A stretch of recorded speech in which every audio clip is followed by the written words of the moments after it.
Salam sejahtera buat kita semua. Saya perkenalkan nama saya Ahmad Chandra Reddy, prestasi mengenai penelitian kebijakan pendidikan. Mana konsepnya adalah unsur penelitian ditambah kebijakan pendidikan itu terjadi penelitian kebijakan pendidikan. Konsep penelitian kebijakan pendidikan adalah penelitian yang dilakukan apabila sedang dan atau sudah selesai diimplementasikan kebijakan pendidikan, di mana tahap sedang implementasi akan menghasilkan kualitas, efektivitas, dan efisiensi, dan tahap sesudah implementasi menilai kebijakan pendidikan secara menyeluruh. Penilaian kebijakan pendidikan, di mana politik pemerintah ada objek studi ilmiah, apa yang dikerjakan peneliti, dan apa yang diusulkan atau dikehendaki oleh usernya. Keilmuan ditambah perilaku penelitian sama dengan proses akomodasi. Konsep birokrasi ditambah konsep profesional mana sama dengan kebijakan yang berwarna ilmiah. Ini diambil dari proyek and scale atau 7878. Penelitian kebijakan pendidikan, ilmu atau seni dikonstruksikan, ilmu itu dikonstruksikan dari matang tubuh teori, konsep dan prinsip-prinsip metodologi, seni terdiri dari langkah, gaya, dan cara melaksanakan kerja penelitian. Keberhasilan penelitian kebijakan pendidikan ditentukan oleh kemampuan para peneliti menemukan unsur ilmu pengetahuan dan seni yang dimilikinya, didukung kapasitas peneliti tentang pendidikan secara menyeluruh. Penelitian kebijakan termasuk dalam bidang pendidikan dewasa ini berkembang dengan pesat. Hal ini dipengaruhi antara lain makin banyak penyandang dana, fokus persoalan dikaji semakin umum, penyelenggaraan penelitian pendidikan yang makin bervariasinya rantau belakang dan hasil studi peneliti, adanya political will untuk melahirkan suatu kebijakan, makin terbatasnya kemampuan organisasi, makin tingginya harapan masyarakat dan diikuti penyedia anggaran pemerintah yang dialokasikan untuk sektor pendidikan semakin besar. Fungsi dari penelitian kebijakan pendidikan, fungsi penelitian kebijakan pendidikan bisa diteliti sebagai berikut. Satu, memberikan layanan dalam bentuk fakta, input yang bersifat verifikasi dan afirmatif. Dua, memberikan kritik berupa positif, alternatif bersifat falsifikasi atau kritik-kritik konstruktif. Terakhir, memudahkan penyusun kebijakan dalam menyusun desain kebijakan. Manfaat penelitian kebijakan pendidikan yaitu merumuskan, evaluasi, memperbaiki. Perbedaan penelitian dan analisis kebijakan pendidikan bisa kutip dari Sigit Purnomo tahun 2010.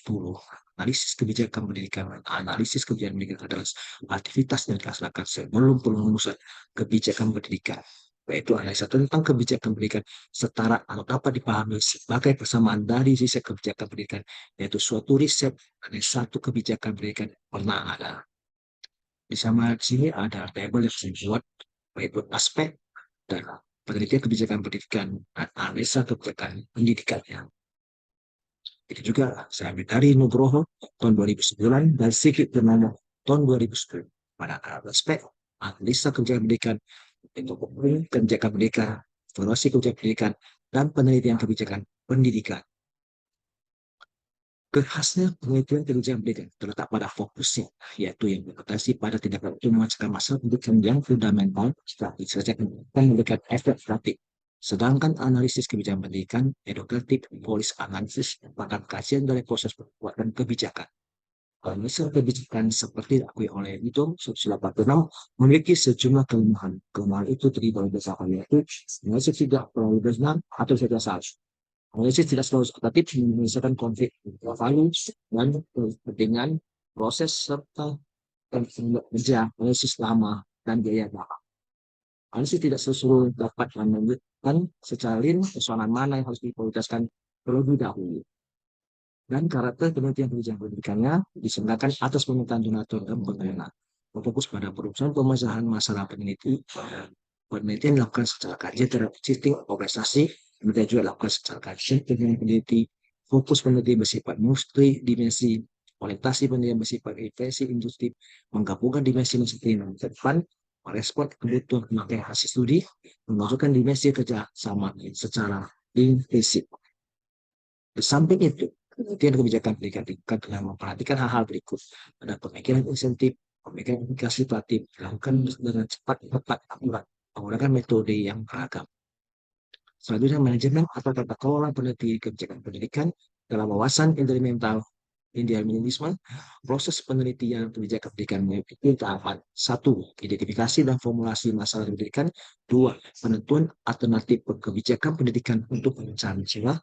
Analisis kelayakan informasi alternatif kebijakan pendidikan, pelaksanaan kebijakan pendidikan, tukar standar pengajar normal, evaluasi kebijakan pendidikan eksekutif dari Tilaah tahun 1998. 5 langkah kebijakan pendidikan, persiapan, konseptualisasi studi, analisis teknikal, metodologi penelitian kebijakan pendidikan, perumusan rekomendasi. Selanjutnya, dalam persiapannya, bukan informasi awal ditemukannya, kemudian beberapa pertanyaannya. Ada satu, isu-isu muncul secara temporal, konteks pembuatan kebijakan masa lalu, sumber studi yang digunakan, tipe rekomendasi studi yang digunakan. Jadi, penyelesaian masalah ini, kekuatan dan peluang yang ada pada sistem. Kemudian pertanyaan adalah bagaimana studi penelitian bermanfaat dan fleksibel belajar dari konteks bangunan studi, konteks lingkungan sosial politik, sumber-sumber yang sudah tersedia. Dua, pada skala kecil atau besarnya studi penelitian kebijakan pendidikan ini akan dilakukan. Tiga, apakah saya akan subjek yang mempunyai untuk menyelesaikan studi macam itu. Selanjutnya, konseptual studi adalah tahapan kedua, yaitu menentukan konseptual studi adalah proses pembentukan konsep dengan titik tolak pada kajian-kajian kepustakaan yang relevan dari masalah yang diteliti. Informasi yang diberikan membantu kepentingan mengembangkan linearity model, menentukan pertanyaan pendidikan secara spesifik, memilih tenaga peneliti atau research investigator yang memiliki sekitar dengan masalah utama. Selanjutnya, untuk analisis pendidikan, penelitian kebijakan telah sampai pada tahap siap memutuskan penyelenggaraan penelitian KP dengan merancangkan hal-hal teknis. Soalnya sekarang adalah penelitian kebijakan mesti bisa menjawab pertanyaan. Bagaimana cara penelitian KP berdasarkan apakah kondisinya memungkinkan melakukan penelitian KP. Kemudian, metode penelitian kebijakan pendidikan. Peneliti harus mengetahui berbagai metode berbeda dalam tata penerapannya secara selektif guna merumuskan pertanyaan peneliti. Beberapa metode penerapannya tergantung pada ketersediaan informasi. Saya kutip dari beberapa belajar 189 metode penelitian ada 5, metode sejarah, metode deduksi, metode eksperimen, metode penelitian tindakan, dan grounded research. Kemudian untuk Pak Nugroho 2009 menambahkan 2 metode penelitian yang bisa dilakukan, metode analisis fisik, metode penelitian jaringan. Selanjutnya, dalam 5, rumusan rekomendasi. Berdasarkan hasil dan kesimpulan dari penelitian kebijakan pendidikan, dapat menekan prinsip tertentu substansial. Saya kutip dari Mas Cirza tahun 1944, peneliti harus benar-benar jelaskan data apa yang dianalisis dan dengan teknik apa. Saya kutip dari Major 192, kesimpulan penelitian akan berubah sebelum mereka berubah seperti berubah pada belakang. Masukan, pengukuran nilai-nilai dan fungsi, sampling, analisis.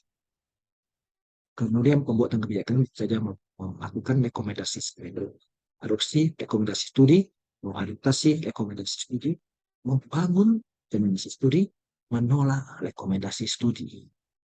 Adapun perangkat timbangan yang masuk meliputi pemberi rekomendasi, isi dan kualitas rekomendasi, sebuah kebijakan rekomendasi, hubungan antara pembuat dan penerima rekomendasi, alat dan bahan tersedia, satuan waktu yang akan digunakan untuk implementasi, kondisi lingkungan dalam makna luas, dan kepentingan. Mengkomunikasikan hasil penilaian kebijakan pendidikannya. Preset kebijakan yang baik adalah komunikator yang baik, yaitu pada penyedia mampu merekomendasi isi pesan yang direkomendasikan kepada perancang atau pembuat kebijakan.